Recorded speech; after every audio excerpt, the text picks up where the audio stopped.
Sir अगला question है कि जैसे अभी के जो स्टूडेंट सब होते हैं, विद्यार्थी होते हैं जी। उन लोगों को पढ़ने में थोड़ा मन नहीं लगता रहता है, जी। तो 2-4 कुछ पॉइंट ऐसे बता दीजिए ताकि उनको पढ़ने में मन लगे, ताकि रिजल्ट अच्छा आ सके और हमारे भारत का भविष्य अच्छा हो सके। देखिए अभी के बच्चे के भी पढ़ाई की जहाँ तक बात है तो सबसे पहले हम ये बताना चाहेंगे कि बच्चे जहाँ भी स्टडी करते हैं तो बेड पर स्टडी ना करके चेयर और टेबल पर करें, ज़्यादा बेटर है। क्योंकि उससे होता क्या है कि चेयर पर बैठने से पढ़ने से होता है कि एक तो नींद इतनी जल्दी आती नहीं है और दूसरी नंबर बात जो भी हम पढ़ते हैं तो मेरा फोकस जो रहता है सिर्फ बुक के प्रति रहता है, बाहरी दुनिया में नहीं रहता है। ठीक है, तो बेड पर ना करके टेबल पर करे, चेयर के साथ अपना पढ़े या बेंच टेबल है तो ऐसे करके बैठ कर जो भी है तो बैठ कर पढ़े। तो पहला ये। दूसरा कि अगर जब हम पढ़ते हैं तो मोबाइल 1 मिनट के लिए कुछ देर के लिए इसको फ्लाइट मोड में करके अगर यदि यूज करते हैं तब अगर मोबाइल यूज करते हैं तब तो उसको क्या करें, आप उसको रख सकते हैं, बगल में रख सकते हैं, बगल में रख दें। ठीक है, पढ़ाई खत्म होने के बाद आप उसको यूज कर सकते हैं। तीसरी बात, एक अपना रूटीन बनाए। ठीक है, जो भी हमको करना है एक रूटीन के आधार पर करना है। तो रूटीन में क्या करना है कि ज़्यादा से ज़्यादा हम अपने आप को ये करें कि हमको पढ़ना है। ठीक है, बाहरी दुनिया में नहीं जाना है। ये नहीं कि ऐसा रूटीन बनाइए कि उसमें ज़्यादा खेलना, हाँ, ऐसा नहीं, ज़्यादा मोबाइल चलाना है। हाँ, ऐसा करना है रूटीन कि हमको पढ़ना है और प्रत्येक पढ़ाई के अंतराल के बीच में 10 या 15 मिनट का रेस्ट चाहिए।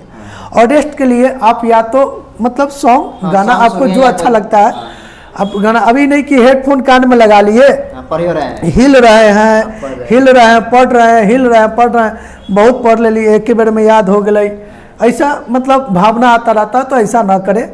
ठीक है, बस। और लास्ट ये कि आप अगर यदि पढ़ते हैं तो प्रत्येक सब्जेक्ट को पढ़ें। जैसे आज मैथ पढ़ाई हुई है तो मैथ भी पढ़े। ठीक है, दूसरी बात कि साइंस पढ़ाई हुई तो साइंस को पढ़ना है। मतलब ऐसा कर सकते हैं कि मतलब आज का होमवर्क आज कंप्लीट करना है और वो कंप्लीट करने के लिए हमको 2 से 4 घंटा लग ही जाएगा। 2 घंटा 4 घंटा लग जाए, ज़्यादा से ज़्यादा समय दे उसको। हाँ, मतलब आज का आज ही कंप्लीट करना और चाहे हर हाल में। और करे क्या कि अगर मेरे पास अगर टाइम बचता है, ठीक है, जैसे नाइट को स्टडी करने जाए तो ये दिमाग में मेंटेन रखना है कि कल जो टॉपिक पढ़ाई होने वाला है उसको भी रिवाइज करें, उसको एक नज़र देख ले। हम पूरा तो नहीं पढ़ सकते लेकिन कम से कम 2-3 टॉपिक जो होता है उसको कर ले। या ऐसा भी कर सकते हैं मतलब उसको खुद से समझने का कोशिश करें। और पढ़ते वक्त हमेशा पेंसिल होना चाहिए। जो पढ़ लिए समझ में आया उसको अंडरलाइन करते चले, उसको अंडरलाइन कर दीजिए। जो समझ में नहीं उसको गोल घेरा लगा दीजिए या उसको छोड़ दीजिए, उसको ऐसा आप टिक लगा दीजिए जिससे आपको समझ में आए कि ये चीज़ हमको समझ में आ गया है और ये चीज़ समझ में नहीं आया है। तो ऐसा करके पढ़े, रूटीन बाई रूटीन पढ़े और रेगुलर पढ़े। ये नहीं कि आज 10 घंटा पढ़ लिए और कल 2 घंटा पढ़ लिए। ठीक है, और ऐसा नहीं सोचे कि अच्छा कोई बात नहीं है कि आज नहीं पढ़े, कल हम सवेरे पढ़ के तो पूरा गर्दा उड़ा देवे, एक दिन में तो पूरा हम यादें कर ले भाई, ऐसा मन में नहीं रखें। कई बच्चे का रूटीन ये होता है कि अच्छा ठीक है अभी नहीं पढ़े हैं, 2 घंटा के बाद ये मतलब फिल्म देख लेते हैं, गाना देख लेते तब पढ़ेंगे। फिर याद आता है ऐसा आता है अब तक खाना खाने का समय आ गया, पहले खा लेते हैं तब पढ़ेंगे। और फिर खा लेता है तो फिर सोचता है यार अब हमको नींद आ रहा है, अच्छा ठीक है भोर में पढ़ेंगे। तो फिर भोर खत्म हो गया, भोर होता है बहुत नींद लगा हुआ है। ऐसा होता है जी, बिल्कुल ऐसा होता है। ऐसा नहीं करना है, ऐसा मतलब ऐसा सिर्फ यही याद रखिए कि मतलब पढ़ाई के समय मोबाइल को फ्लाइट मोड में डालना है। दूसरा सर बताया है कि मतलब जो आप पढ़ रहे हैं उसको एकदम अंडरलाइन करते हुए जो समझ में आया है, जो नहीं समझ में आया है उसको भी आप अलग तरीके से साइन अपना जो जिस तरीके से लाना चाहते हैं वो कर दीजिए। और तीसरा सर और बताया है, क्या बताए थे? रूटीन। हाँ, रूटीन से पढ़िए, मतलब रूटीन से पढ़िए। आप अपने आप को ज़्यादा जिस रूम में रहते हैं उस रूम में ही बंद रखें। जैसे हम इस रूम में हैं हम लोग, तो मेरा ये एक होना चाहिए कि मान के नहीं बल्कि ठान के पढ़ना है कि आज हमको मैथ का एक चैप्टर पढ़ लेना है तो पढ़ लेना है। अब देखिए सर, होता है क्या है कि अब जैसे दिवाली आ गया, छुट्टी होगी, ठीक है, होली आने वाला, छुट्टी हो गई। अब छुट्टी के दौरान क्या होता है, जैसे बहुत सारे कोचिंग में होमवर्क मिलता ही है, मिलता होगा तो होमवर्क कर लिए। मान लीजिए कि मेरा होमवर्क हो गया, इसके अलावा हमको क्या करना चाहिए। तो ये मत सोचना है कि मेरा पूरा होमवर्क तैयारी है, मेरा पूरा सिलेबस तैयारी है, चलो क्रिकेट खेलते हैं, चलो कहीं घूमते हैं, चलो कहीं बाइक के तेज चलाते हैं, कहीं चले गए कहीं, ऐसा नहीं करना है। उसको क्या करना है कि जो आप पढ़े हैं अपने से आपको कुछ करना है, अपने लाइफ में कुछ करना है, तो आपको एक्स्ट्रा काम करना पड़ेगा। और बेड पर बैठ के नहीं पढ़ना है, कोई कुर्सी टेबल या डेस्क बेंच कुछ ऐसा पे मतलब पढ़ना है और ध्यान से, ताकि उसे कंसंट्रेट होता है माइंड। जब भी आप आउटिंग काम आउट समय अब ज़्यादा देते हैं। अब जैसे होता है कि हम लोग कोचिंग पढ़ाते हैं, 10 घंटा पढ़ाते हैं, 10 घंटा का पैसा मिलता है। ये स्वाभाविक सी बात है कि 10 घंटा आप पढ़ाइएगा, 10 घंटा का पैसा मिलेगा। लेकिन आप अगर बाहरी, अगर जैसे नाइट को भी टिप्स दीजिए तो नाइट के लिए तो अलग से पैसा मिलेगा आपको। तो बाहरी काम करेंगे तो बाहरी पैसा आएगा। उसी प्रकार से स्टूडेंट को ऐसे समझना है, ये भी एक प्रकार का बिजनेस है। हमको ये समझना है कि क्लास का होमवर्क तो करना ही है, हाँ, साथ में हमको आउटी भी कुछ करना है। क्योंकि हमको अगर कुछ देखना है, 400 प्लस का ख्वाब देखना है, या जिला में जाना है, या हमको कुछ करना है, बिहार या स्टेट टॉप करना है, तो इसके लिए हमको क्या करना, आउटी समय कुछ ना कुछ निकालना है। अब इसके लिए टीचर आपको हमेशा थोड़ी कहेंगे कि आप तुम ये रिवीजन करो, अब ये याद करके लाओ, तब ऐसे पढ़ो, इसको ये करो, नहीं, उसको नहीं करना। आपको क्या करना, वो होमवर्क हो जाए तो आप अपने से स्टार्टिंग से, जैसे मान लीजिए मैथ बनाते हैं तो मैथ पढ़े, हिंदी पढ़ते हैं तो हिंदी 5 चैप्टर आप पहले से पढ़े। मान लो सर आपको हिंदी का होमवर्क दिए याद करने के लिए, आप ग्रामर तब तक पढ़ लीजिए। ग्रामर का ऐसा चीज़ होगा जिसको आपको समझ में आएगा। ठीक है, तो ये एक्स्ट्रा काम करते चलना है। जब एक्स्ट्रा काम करेंगे तो एक्स्ट्रा बेनिफिट मिलेगा। और जब जैसे क्वेश्चन बनने लगता है तो बच्चों को पढ़ने में मन भी लगने लगता है। अब पढ़ते समय क्या होता है, जब हम चैप्टर को पढ़ेंगे तो प्रश्न तो आएगा ही, तो प्रश्न को नोट कर देना है।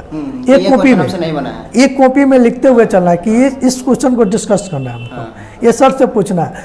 अगर सर से पूछते हैं, सर के पास अगर समय है, अवेलेबल है, तो आप उनके जवाब ले सकते हैं। खैर हम लोग तो कराते हैं प्रत्येक संडे को, जैसे जो भी मतलब प्रॉब्लम है तो आप आके पूछ सकते हैं। ऐसा अगर आप मान लीजिए अदर जगह भी अगर ऐसा सुविधा है तो ले सकते हैं। अगर सुविधा नहीं है तो उसके बदले आपके पास एक मोबाइल है, मोबाइल में गूगल के पास सब जानकारी है, तो एक गूगल से आप सर्च मार कर देख सकते हैं। पूछने से सब मिलता है, गूगल का प्रचार हाँ, गूगल का एक प्रचार भी है, पूछने से सब पता चल जाता है।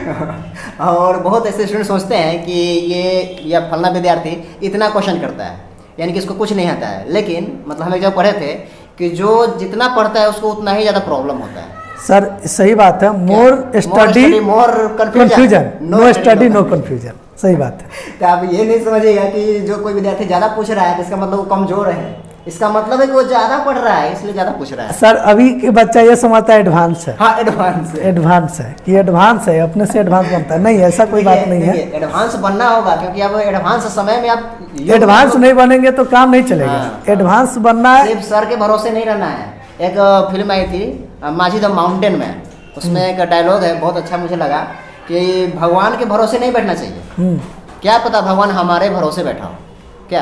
हाँ, यही बात आपको ध्यान रखना है कि सिर्फ सर के भरोसे नहीं रहना है। सर का तो जो काम है वो तो फिर करेंगे क्या। अब बच्चे अब करते क्या है अभी के समय में, हमार किस्मतें खराब है तो हमारा नसीबे में न रहे, ऐसा मतलब बच्चे सोचते रहते हैं। मेरे नसीब में नहीं था तो मेरे नसीब में ये नहीं था तो वो नहीं था, ये नहीं किए। अब नसीब की गलती बताते हैं, क्या पता नसीब, अब नसीब की गलती बताते हैं। वो वही बात, अब भगवान भी हमारे नसीब के भरोसे बैठे हुए हैं, क्योंकि भगवान हमारे नसीब में लिखे मेहनत। हम मेहनत करते नहीं है, हम लोग डिमांड करते हैं कि ये चीज़ नहीं हुआ, ये चीज़ नहीं हो। और यही बात भगवत गीता में लिखा हुआ है, भगवान कृष्ण बोले हुए हैं कि कर्म करो, फल की चिंता मत करो। फल की चिंता मत करो। तो अभी का जो अधिकतर विद्यार्थी जी लोग होते हैं जी, फल का चिंता करते हैं जी, कर्म करना नहीं चाहते। और सर एक बात और है, हम देखते हैं कि मिडिल से मिडिल क्लास का लड़का, जो कमज़ोर से कमज़ोर लड़का होता है, वो रेगुलर रहकर थोड़ा स्टडी कर इतना अच्छा बन जाता है, इतना अच्छा बन जाता है जिसकी कल्पना हम लोग नहीं करते कि ये लड़का भी रिजल्ट दे सकता है। इसलिए कहा गया है ना कि करत करत अभ्यास जन्मति सुजान, जिस पथ पर रसरे आवत जात है उस पथ पर परत निशान। मतलब कंटिन्यू अगर आप मेहनत कर रहे हैं तो समझिए खराब अब नहीं हो रहा है, अच्छे होइएगा। जी, अगर जी। पॉजिटिव डायरेक्शन में जी, मेहनत जी, कर रहे हैं सही तो। बात। सर अगला क्वेश्चन है जी। कि आपका इतना बड़ा कोचिंग हो चुका है सीतामढ़ी में, अभी फिलहाल सर 2 या 3 जगह, कितना जगह?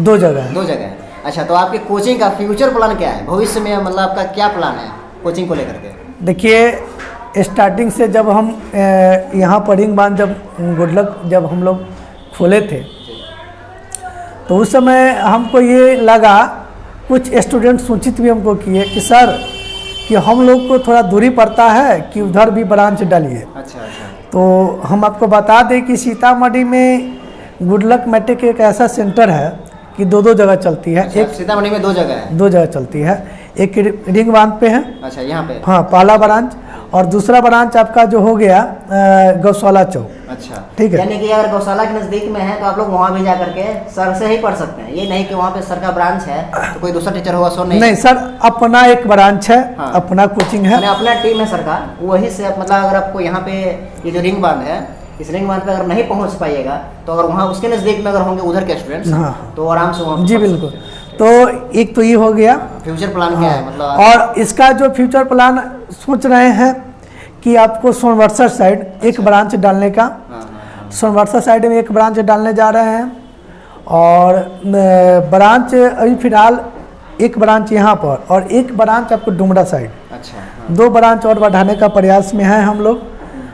उस पर बात विचार चल रही है, हमारे शिक्षक के बीच सब आपस में बैठकर बात हो रही है।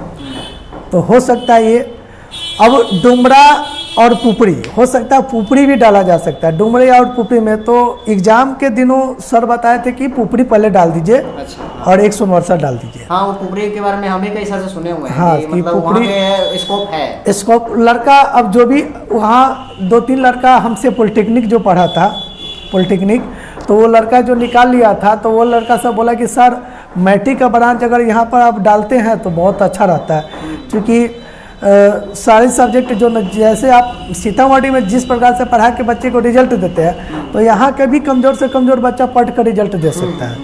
तो मेरा फ्यूचर प्लान ये है।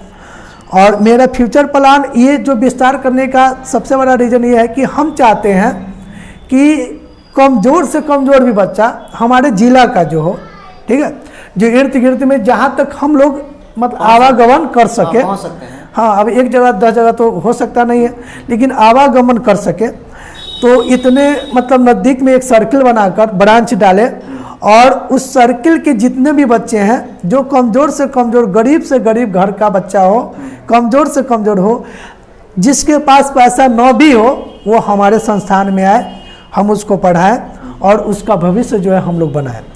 आगे चलकर बच्चा कुछ और अगर यदि हमारी बाहरी दुनिया से भी मदद अगर होना हो तो ऐसा करके बच्चे को जो ना ज़िंदगी बनाना है, ये हमारा फ्यूचर प्लान है।